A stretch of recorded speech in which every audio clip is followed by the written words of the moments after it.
Investment for you channel पर professor Mittal सभी निवेशक अध्ययनकर्ताओं का हार्दिक अभिनंदन करते हैं एवं नव वर्ष की शुभकामनाएं प्रेषित करते हैं। आज हम हाउस होल्ड सेक्टर में हाउसवेयर सेक्टर से एक स्क्रिप्ट को डिस्कस करेंगे। डिस्कशन करने से पहले मैं सभी श्रोताओं से अनुरोध करता हूं कि वे चैनल को लाइक करें, सब्सक्राइब करें और शेयर करें। हमारा आज चर्चा का विषय सेलो वर्ल्ड लिमिटेड है, जो कि अभी पिछले महीने ही कहिएगा लिस्ट हुआ है और लिस्टिंग की प्राइस 5 रुपये फेस वैल्यू पर 648 रुपये में कंपनी ने इन्वेस्टर के लिए दिया और जिस दिन ये लिस्ट हुआ है तो 800 रुपीज़ तक इसने टच किया, यानी कि इनिशियल लेवल पर ही इन्वेस्टर को 25% का रिटर्न मिल गया, जिसको ओरिजिनली अलॉट हुए। यहाँ सबसे बड़ी चीज़ ये है कि हम इस स्क्रिप्ट को अगर देखें तो 5 रुपीज़ की फेस वैल्यू पर अगर स्टॉक एक्सचेंज पे प्राइस बैंड को देखें तो वो 10% का है, प्लस माइनस वेरिएशन का।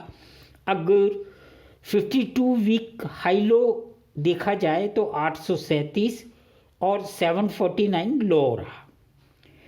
स्टॉक एक्सचेंज में BSE पर इसका कोड है 544012, NSE पर है CELLO। तो अगर फुल मार्केट कैपिटलाइजेशन को अगर हम देखें तो वो करीब करीब 17,000 करोड़ का है। ये इम्पॉर्टेंट बात है। अगर सेक्टर PE देखें तो वो इस समय 62.26 है। यहाँ पर हम कंपनी की PE का एनालिसिस नहीं कर सकते हैं क्योंकि ये पीरियड हमारे लिए बहुत शॉर्ट है। अगर हम जनरलाइज वे में इसकी बीटा वैल्यू को देखें तो वह 0.67 है, जो ये बताती है कि अगर मार्केट में फ्लक्चुएशंस, इंडेक्स के फ्लक्चुएशंस के साथ इस कंपनी पर क्या इम्पैक्ट होना चाहिए। फ्लक्चुएशन अगर जिस भी डायरेक्शन में होंगे उससे कम डायरेक्शन में, उससे कम प्रोपोर्शन में इस स्क्रिप्ट के अंदर मूवमेंट होना चाहिए। अगर इसका रिलेटिव स्ट्रेंथ इंडेक्स देखें तो करंट रेट पर ये करीब करीब 52 आ रहा है, जो एक इन्वेस्टर को लॉन्ग टर्म स्ट्रेटजी को बनाने में हेल्पफुल है, क्योंकि हम लोग RSI को नॉर्मली 30 से 70-80 के बीच का बैंड मानते हैं। तो ये एक मिडिल रेंज में है जो इन्वेस्टर के लिए एक कंफर्टेबिलिटी बताता है। अगर इसका जो कहना चाहिए रिटर्न ऑन इक्विटी और रिटर्न ऑन कैपिटल एम्प्लॉयड को देखें तो वह रेशियो 20% से ज़्यादा है। तो ये इस बात को बताता है कि कंपनी जो भी कैपेक्स कर रही है या जो उसने इन्वेस्टर से जिस पर्पस से इन्वेस्टमेंट के लिए प्रीमियम लिया, वह प्रीमियम एक करेक्ट डायरेक्शन में यूटिलाइज किया जा रहा है। इसकी 5 रुपये फेस वैल्यू पर बुक वैल्यू करंट जो निकल के आ रही है वो 11 रुपये निकल के आ रही है। यानी आप ये देखिएगा कि इक्विटी कैपिटल 98 करोड़ और मार्केट कैप कितना है, 17,000 करोड़ के करीब है। ये आपको देखना है। 98 करोड़ के इक्विटी पर रिजर्व्स कितना है, 880 करोड़, जो अपने आप में एक हेल्दी फाइनेंशियल स्टेटस को बताता है। अगर इसके अपोजिट लें क्या कि इक्विटी कैपिटल कितना है 98 और रिजर्व कितना है 880, तो बोरोइंग की तरफ अगर हम ध्यान दें तो लॉन्ग टर्म बोरोइंग्स कितनी है? Hardly 9 crore rupees. इस फिगर के साथ आप मैच करें, हार्डली कितनी है? बहुत नेग्लिजिबल है। और अगर शॉर्ट टर्म बोरोइंग्स देखें तो वो करीब 300 करोड़ है, जो कि इस रिजर्व के प्रोपोर्शन में काफ़ी कम है। ये जो शॉर्ट टर्म बोरोइंग्स हैं, ये बोरोइंग किस तरह से यूज़ की गई हैं, ये हम आगे चर्चा में लेते हैं। यहाँ पर हम इनिशियल लेवल पे ये देखें जो बहुत इम्पॉर्टेंट है कि शेयर होल्डिंग पैटर्न क्या है। प्रमोटर्स और प्रमोटर्स के एसोसिएट्स के पास कितनी परसेंट इक्विटी आ रही है टोटल, ये इम्पॉर्टेंट है, 78.06%। अब चूँकि एक कॉमन रिटेल इन्वेस्टर के लिए एक स्क्रिप्ट की एनालिसिस बहुत इम्पॉर्टेंट होती है, तो यहाँ अगर हम देखें कि स्मॉल इन्वेस्टर कितना है, मुश्किल से हार्डली 6.93 यानी 7% है। और इंस्टीट्यूशंस के पास, चाहे वो डोमेस्टिक हैं या अदर हैं, कितना इक्विटी है? 11-12% के करीब इक्विटी है। स्मॉल इन्वेस्टर की नंबर ऑफ स्मॉल इन्वेस्टर आप देखिए कितना है, बहुत बड़ा नंबर है। कितना हो गया? About 4 lakh. 4 lakh small investor का होना ये बताता है कि एक कॉमन इन्वेस्टर का इस स्क्रिप्ट में किस तरह का ट्रस्ट है। साथ में इस बीटा वैल्यू को भी ये बताता है कि क्यों मार्केट फ्लक्चुएशन के साथ इसका फ्लक्चुएशन कम होना चाहिए, क्योंकि नंबर ऑफ इन्वेस्टर ज़्यादा है। इसका मतलब ये भी हो सकता है, अगर हम एक लर्नर के पॉइंट ऑफ व्यू से देखें कि इतना बड़ा इन्वेस्टर ब्लॉक है, इसका मतलब इसका कंसोलिडेशन पीरियड भी काफ़ी लंबा होना चाहिए। कम से कम आप ये मान के चलिए कि जो नए प्रोजेक्ट्स, जिसको आगे हम डिस्कस करते हैं, अभी उसको यहीं छोड़ते।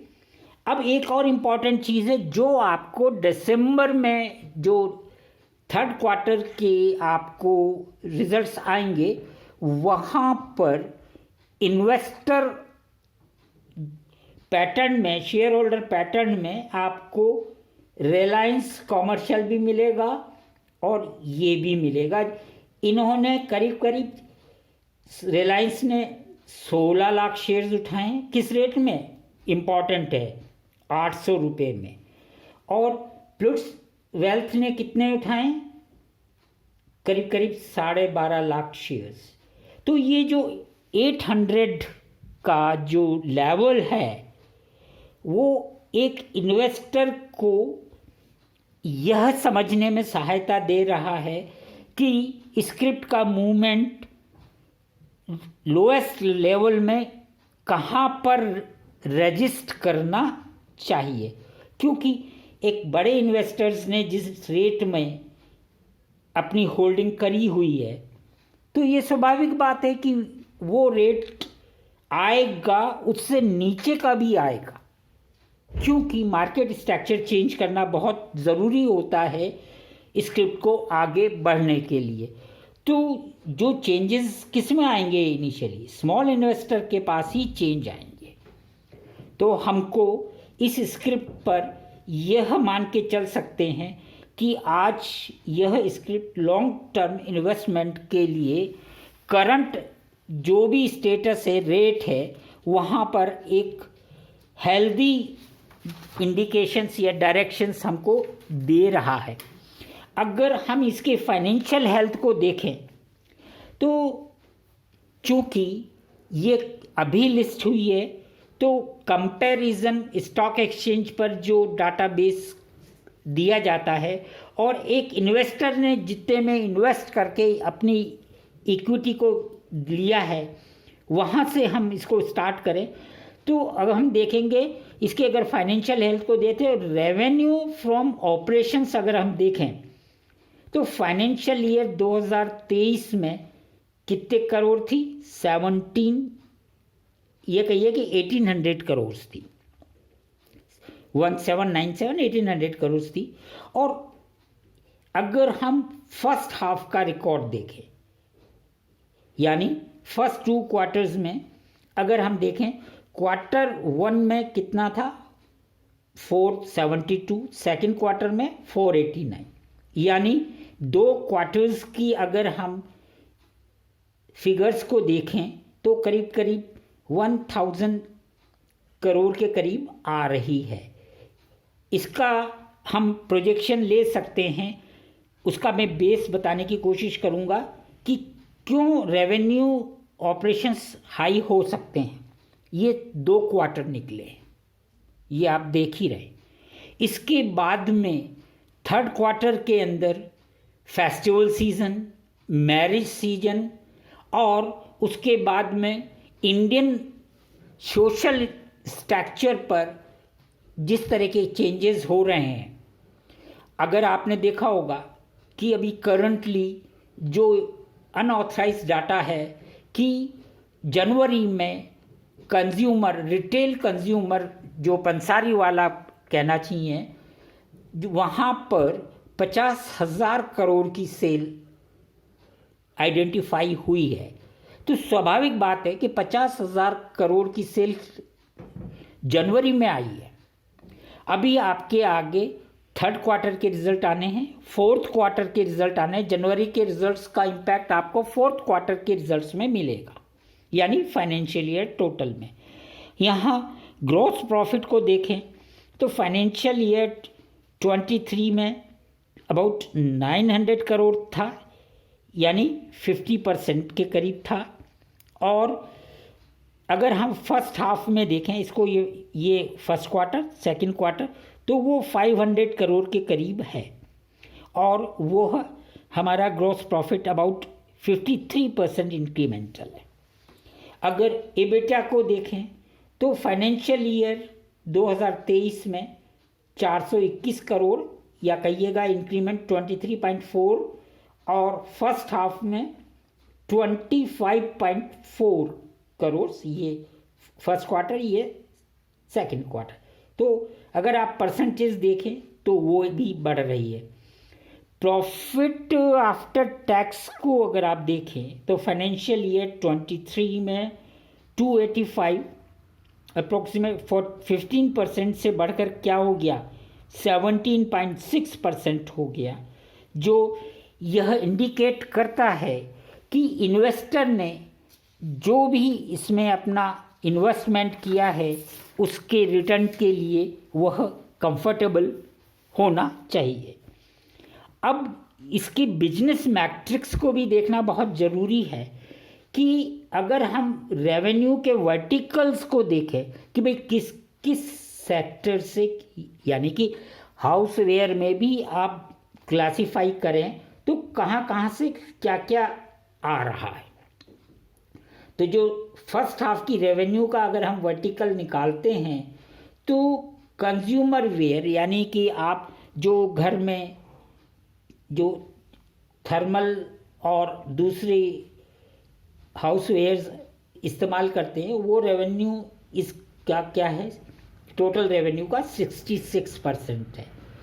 और चूँकि यह स्टेशनरी सेक्शन में भी है तो उसको राइटिंग जो है इंस्ट्रूमेंट्स के में देखें तो 17%, और अगर फर्नीचर जो मोल्डेड फर्नीचर वगैरह हैं उनमें देखें तो उसमें भी 17% का टोटल रेवेन्यू का हिस्सा है। तो मेजर पोर्शन कहाँ से आ रहा है?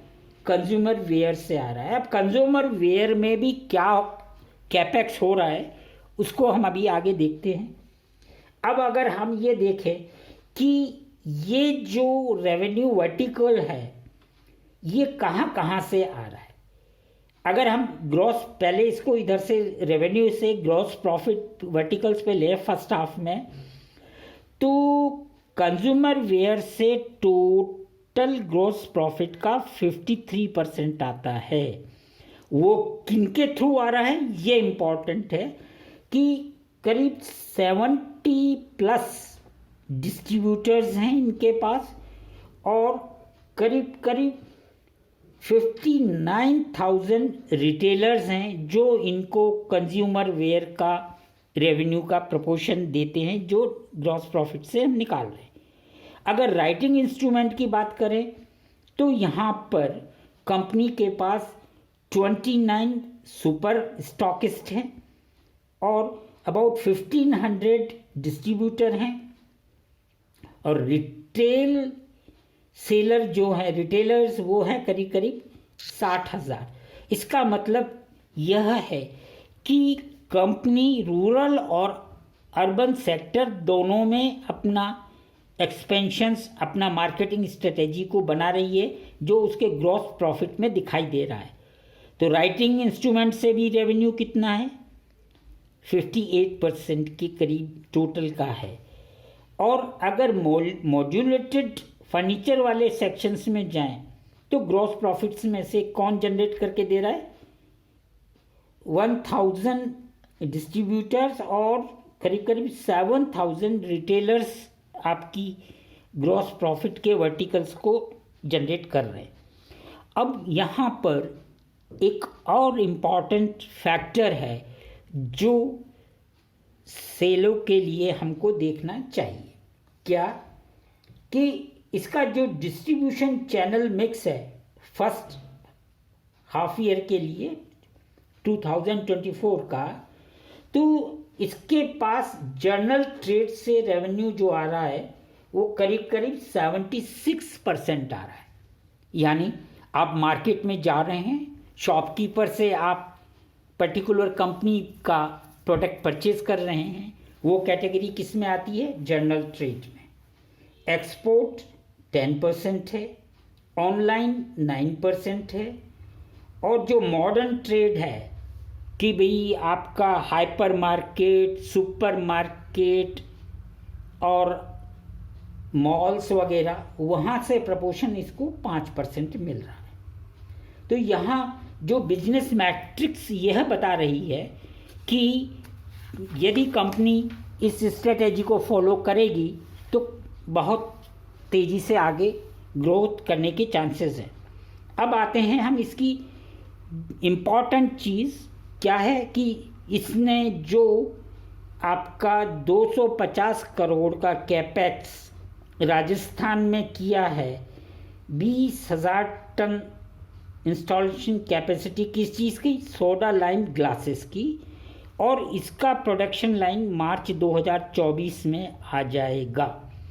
अब इम्पॉर्टेंट यही है समझने वाली बात कि सोडा लाइम ग्लासेस का जो मार्केट इंडिया में है उसका एक मेजॉरिटी जो पोर्शन है वो इंपोर्ट से है और ये है सीधा उसको वो जो गैप बन गया है उस गैप को फिल कर रहा है। यानी ये इंपोर्ट्स को टोटली सब्स्टिट्यूट कर रहा है और उसी क्वालिटी के साथ जो बाहर से ग्लासवेयर इंडिया में आता है, ऑर्गेनाइज सेक्टर से आ रहा हो अनऑर्गेनाइज सेक्टर से आ रहा हो, तो जो इंपोर्ट हो रहा है वो जो गैप है वो गैप पूरा हमारा अपना इन हाउस इंडिया में ही डेवलप हो रहा है और उसमें इस पर्टिकुलर कंपनी का एक बहुत बड़ा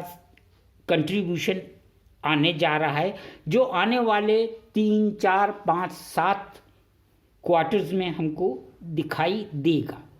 तो यहाँ पर हम यह आपसे अपेक्षा करते हैं कि करंट रेट पर जैसे आज करीब 780 और 90 के बीच का फ्लक्चुएशन है रिकॉर्ड करते समय, तो यहाँ से 3 क्वार्टर बाद आप क्या एक्सपेक्ट करेंगे रेट, 5 क्वार्टर बाद क्या करेंगे, 7 क्वार्टर बाद क्या करेंगे, आप अपना बिजनेस फोरकास्टिंग करने की कोशिश कीजिए और कमेंट करके हमें शेयर कीजिएगा जिससे कि हम अध्ययन में उसको सम्मिलित कर सकें। पुनः आपसे चैनल को सब्सक्राइब करें, लाइक करें, शेयर करें। धन्यवाद।